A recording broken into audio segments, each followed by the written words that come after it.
And I want to thank you all for having that journey with us and sticking with it for about a year now. The journey's not over. Today I'm going to make this very quick announcement and talk about some of the reasons of why we're taking this action.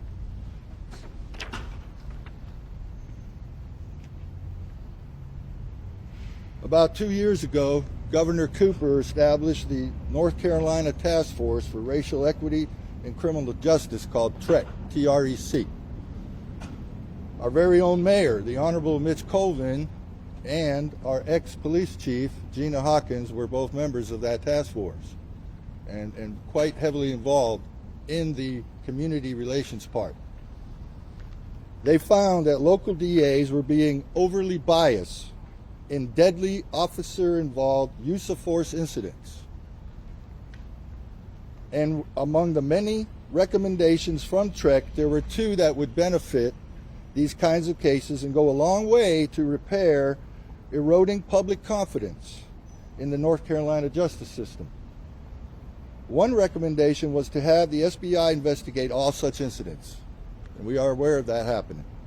Another such recommendation is to have the deadly OIUFI incidents be referred to the North Carolina District DOJ, the Department of Justice, for an unbiased, and this is the way it was quoted, an unbiased look.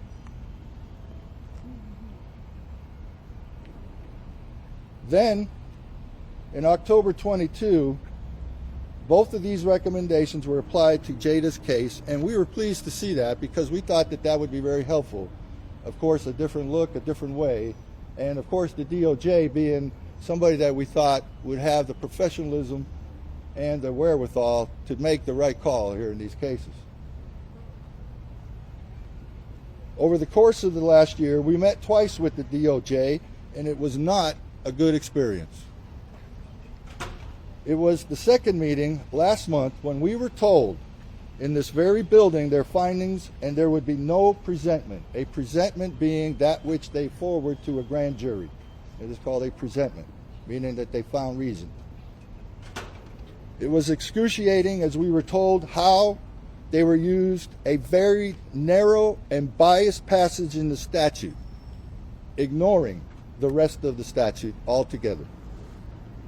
Directly below the one that they were focused on, that they pointed out to us, directly below it, it says that none of these things are excuses for excessive force, willful misconduct, and negligence. And I say all of that applied here. Sadly, this was the very thing that TREC was trying to fix and repair. And what we found out is that the DOJ is not following the intent of the TREC, nor the statute, nor the will of the people.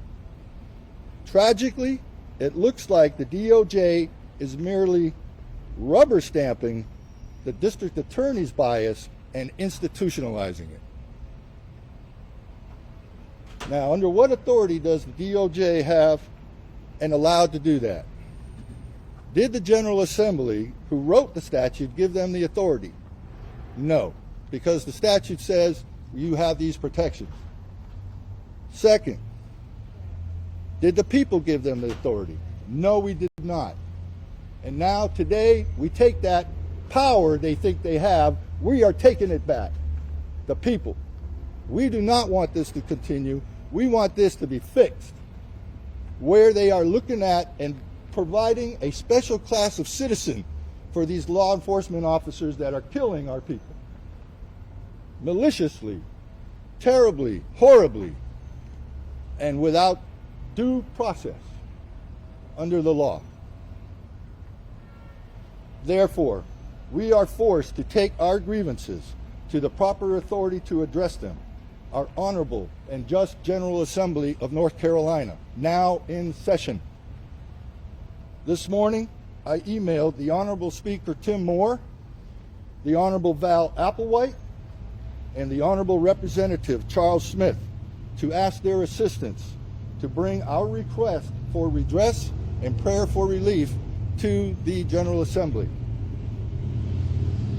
You have the handouts before you, and I will provide a link very soon after this so that you can have the entire contents on electrons.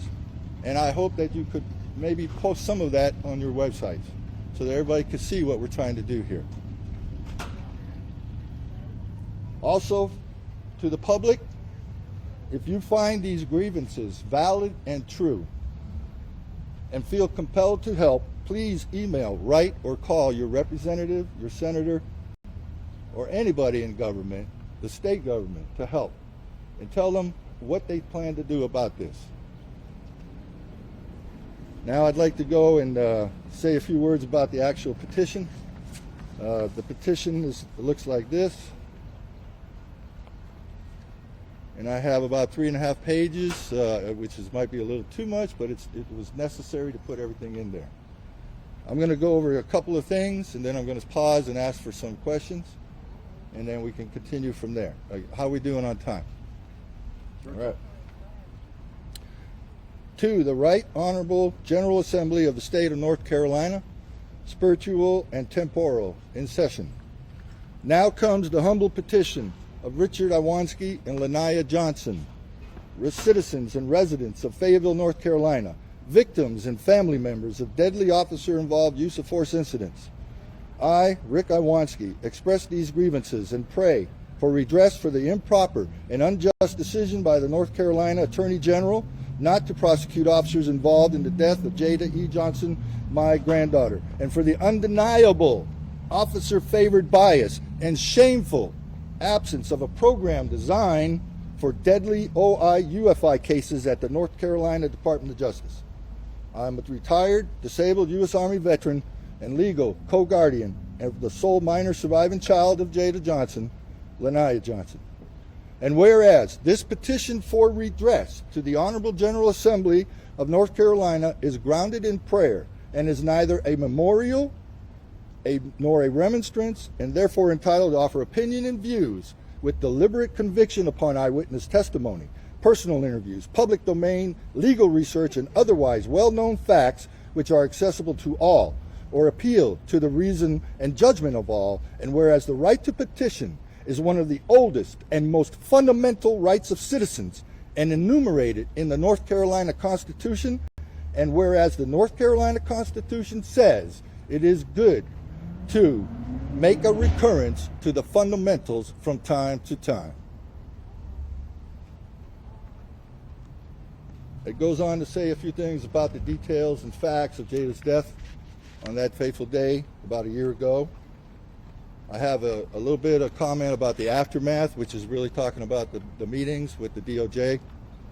And when I say DOJ, it's not just federal now. I'm referring to the North Carolina DOJ. And then I have the grievances. Therefore, under Senate Resolution 1 and House Resolution 102, I pray the North Carolina General Assembly exercise its legislative power and duty to provide redress for the grievances of its citizens as stated in Article 1, Section 12 of the North Carolina Constitution, and in accordance with the Mason's Manual of Legislative Procedure and Lex Parliamentaria Americana. I do show these grievances. 1, the Attorney General's decision was improper and unjust because it violated the North Carolina Constitution, the statutory rights of Ms. Johnson and her family, and it undermined the public trust and confidence in the justice system, was influenced by racial bias and political pressure, as Ms. Johnson was one of many black people who have been killed by police officers without consequence in this country. And the Attorney General has announced his candidacy for governor of North Carolina. The NCDOJ renders an unequal protection to police officers using a very narrow, biased view, clearly favoring officers in deadly OI-UFI cases. As the government entity which is supposed to represent Jada's rights as well as the officers, the DOJ applied the statute so narrowly that an officer-favored bias was obvious to any reasonable person, and the application of which precludes equality for the victim in these cases. The appointment of a special prosecutor to make an unbiased determination in these cases is one of the biggest open secrets in the public space here in our state. Hear me. The appointment of a special prosecutor to make an unbiased determination in these cases is one of the biggest open secrets in the public space here in our state. No victim can expect justice in that process, and everyone knows it. The application of excessive force is prohibited under certain conditions according to the General Statute 15A-401. And I quote, "Nothing in this subdivision constitutes justification for willful, malicious, or criminally negligent conduct by any person which injures or endangers any person or property, nor shall it be construed to excuse or justify the use of unreasonable or excessive force." The DOJ is assigning a de facto special class of citizen and protecting them. In our state, we do not place anyone above the law, and to allow a special class of citizen to receive privileges and special consideration for capital crimes is against the laws of our great state and offensive to the sensibilities of our people, such that it seems every officer is justified despite the fact that the statute prescribes many protections. The DOJ lacked transparency and common courtesy when working with the family of Jada Johnson. The DOJ did not initiate contact nor make any attempt to maintain communication, resulting in months of silence, and did not address safety, valid safety, or victim status concerns of the family. The DOJ was not proactive and did not follow up to questions that were tendered after the first meeting. The DOJ is concealing deadly excessive force by police against citizens, burying them in this process. It is against the law and certainly not the intention of a just and benevolent General Assembly, nor a freedom-loving people, and it appears to the people that the sole purpose of this entire miscast of justice is to provide the image of a fair legal process, and it fails at it miserably. Citizens are losing confidence in the North Carolina system due to Ms. Johnson's case and many others like it. In Fayetteville, there are many citizens who are disgusted by the obvious appearance of bias and injustice. And as much as this is a statewide situation, the people across our state humbly cry out for redress and pray for relief to our Honorable General Assembly, as seen in public and private discourse. Also, the current program procedures at the DOJ are inadequate, utterly subjective, and biased toward police officers, lacks accountability and transparency, and is in dire need of reform. It seems to be cruel public knowledge that no district attorney or special prosecutor is going to prosecute a police officer in North Carolina. And I'll stop there, let you all get a few questions in.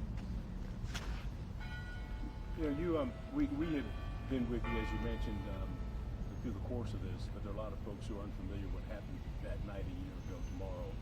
Just give me the nuts and bolts so people understand what this whole press conference is about. Yes, sir. I would rather read it, if you don't mind. That way I won't mess it up. No, Rick, you and your wife lived this. You don't have to read this, but I would prefer that you just tell us from your heart here. Okay.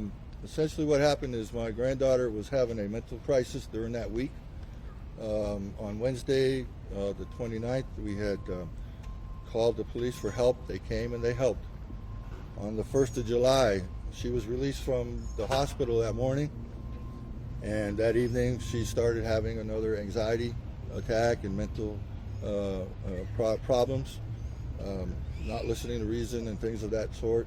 And we called the police because she thought she was under threat by her boyfriend. And the police came, and within an hour they had shot and killed her in my living room. You have had several press conferences with attorneys here seeking legal recourse. How did you come up with this direction, and why this direction now? Thank you for that question. This is not, and it says in the petition, this is not about seeking damages or punitive or any of that kind of thing that you would find in a civil court. What we're trying to do here is get to the bottom of this travesty of justice where the police officers are given a special consideration. The people that are supposed to be looking out for everybody else happens to be letting those police officers have their justifications. And we can all contemplate what that is and why that is so. I believe it has to do with racism. I believe it has to do political. I don't know. I have enough information to go further than that. It's a belief. However, what we wanted to do here was to separate us from the civil suit and pursue something that was totally into the criminal side, if you would have that. So this is a remedy that we are seeking from those who rightfully should be giving us a remedy, which is the General Assembly. And this is in accordance with our civil laws, our Constitution here in North Carolina. And I found this actually because when I was in the Army, I used something under the Uniform Code of Military Justice once, what was called right to redress. It was Article 138, I believe it was. I could be wrong, but I think it's Article 138. And I used that back then, and I felt that that was something that I could use here. And I want to make it clear that what I'm doing here is respectful, it is thoughtful, and I am trying to make my civil duty and my right as a citizen. Now, the North Carolina General Assembly has the right to do a few things with this. They could take it, they can put it on, they could table it, they can read it and then table it, or they can reject it. And if they read it, they can do a few things with it, which is they can put it in a committee or they can throw it back on the table. I wanted to get it to them this as soon as possible because the media recently said that there was going to be, they were going to close the session early in mid-July instead of late July. So I lost a couple of weeks there, and I wanted to get it to them as soon as possible. And believe me, this is not easy to do. As you could tell from the wording, it's just got to be right. And if there was any mistakes here, I want to make it known in public that I did not intend any mistakes and that I did not try to be any kind of disrespect. Nor am I trying to be malicious. I'm just trying to lay the facts out that as I see them as a citizen and that there's wrong. I do not believe that there is, you cannot probably poll 100 people and find 2 or 3 that would say that this is not wrong. Now, that's just my opinion, but I believe a lot of, and maybe this needs the General Assembly to take it and handle this problem. Across the country, more and more, we are not accepting police officers killing our citizens in any kind of arrest or anything like that. Recently in San Antonio, another woman having a mental health crisis was shot and killed by 3 officers there, and they were placed under arrest because of their inability to handle the situation as they're supposed to. This is kind of where we got to go with North Carolina. We got to, again, there, as far as I know, there is nothing that says that they're allowed to do this, to use this very narrow thing. We are letting them do it, the people, and we got to take that back. I read your petitions, and the most important part of that are the 5 grievances at the end. I think that you should share that if you can. Yes, sir. So what are we asking for? We're asking to conduct a legislative inquiry into the circumstances and facts of Jada's death and the actions and decisions of the Attorney General's office, the District Attorney, and the Fayetteville Police Department with a focus on accountability, transparency, and reform. We're asking to conduct a legislative inquiry into the current program design of deadly OIUFI cases at the DOJ, which has resulted in a clear and unbreachable officer bias. Pass legislation to create an independent special prosecutor's office for cases involving deadly OIUFI to ensure impartiality, and transparency in investigation and the prosecution of such cases, and to protect them from retaliation.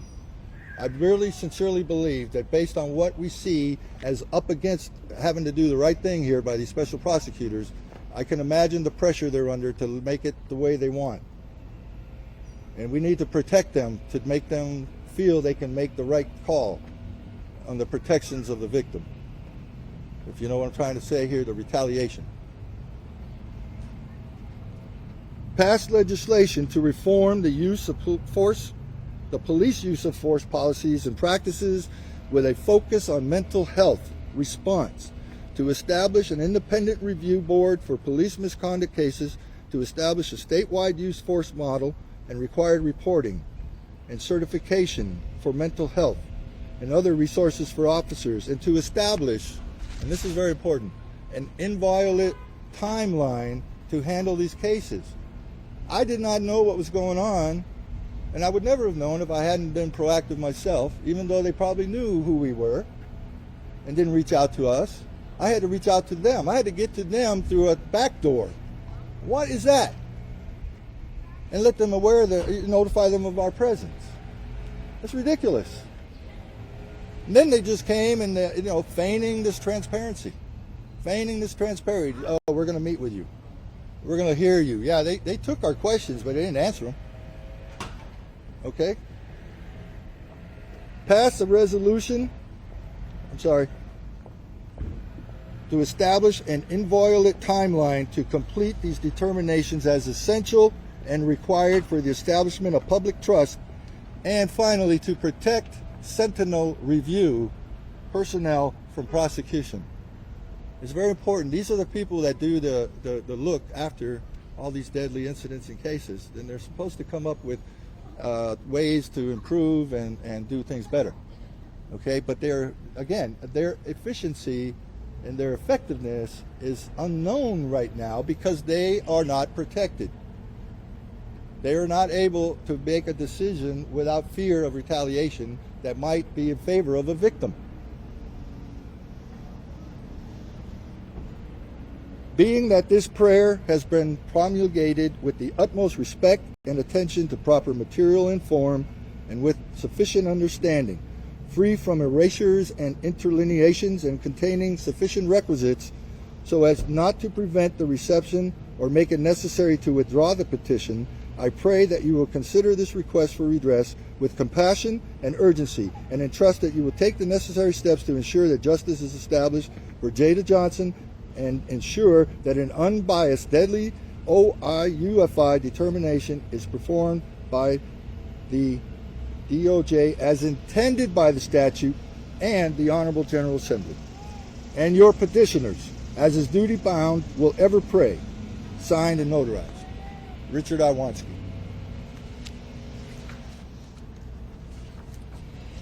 So that's it in a nutshell.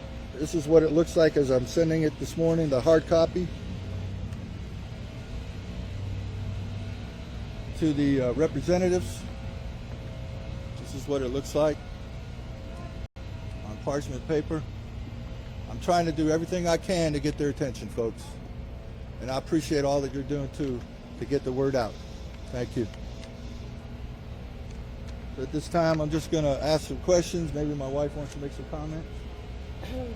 Not much. Just thank you, you guys. Thank you for being here and being with us from day one. I appreciate you being here and doing this for us. Thank you. I'll take some questions. You've answered all mine. So when you look at the end result of what you're looking for from the General Assembly and that stuff, how to talk to us about specific things you would like to see changed? Yes, sir. Specifically, as mentioned in the petition, we're looking for someone from the General Assembly to look at what is going on at the DOJ with these cases. It appears that they are being biased on purpose. It appears to anyone with a reasonable mind that the application of excessive force is not being applied to any kind of determination, and particularly in Jada's case. It appears that this is just a big dog and pony show to show people that we're doing something when we're doing nothing except condoning death and murder. Now, am I saying that every time that a police officer is not justified? Obviously not. And I believe that the officers that every day are put into harm's way and they do things that you and I would never do in the name of public safety and our protection. And they deserve our respect. But there are some of them that cannot do this kind of work, and it comes out in these kinds of cases. They're just not meant to have a gun and the power that they're given. And there's not enough out there in order to make them think about what they're doing to stop it in their mind. There's no consequence for killing someone when everything is done your way. And heaven forbid that we should even say, whoa, that was too much. Heaven forbid, because then all the rage from the police department and all the rage from all their supporters comes out. How dare you? How dare you? Well, yeah, we dare. We dare because it's not in the statute. We dare because as the people, we did not give you that power. You took that power. And right now, starting today, we're taking it back. And I'm sending this to the General Assembly, and I'm asking our representatives to help me to get this up there in front of them so that they can act on it as soon as possible and stop these senseless killings by police officers using excessive force, negligence, or willful misconduct. Any other questions? Do you think state lawmakers are really going to listen? Yes, I do. That's a good question.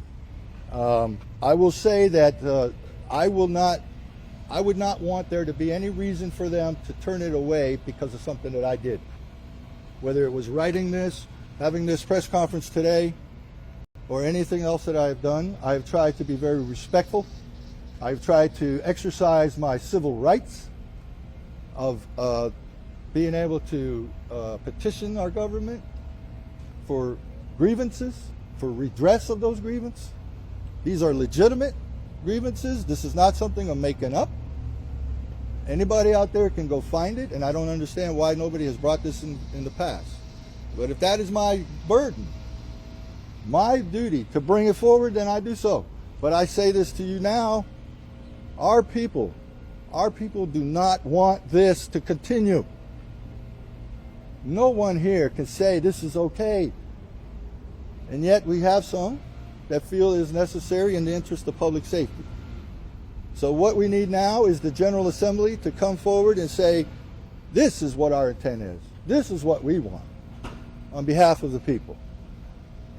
And not to continue to let this go on and on and on. And yes, sir, I do think they will take a look at this.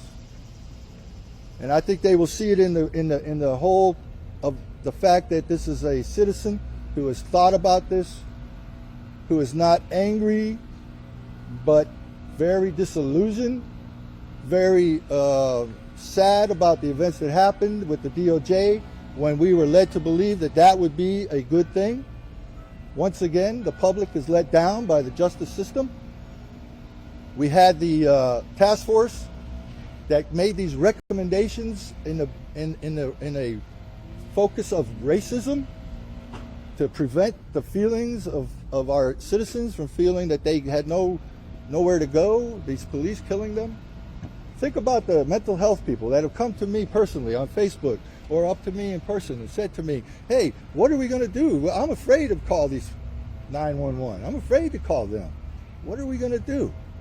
I said, well, I guess you got to get somebody who you know and trust. See, that's it. We can't trust them. We need to get back to trusting these law enforcement officers and be able to call them when we need them, if that's the thing, and if we need to have their help. Okay, so I think that answers your question, sir. Anyone else? Okay. Thanks, sir. All right. Thank you so much for coming. I appreciate it. Thank you.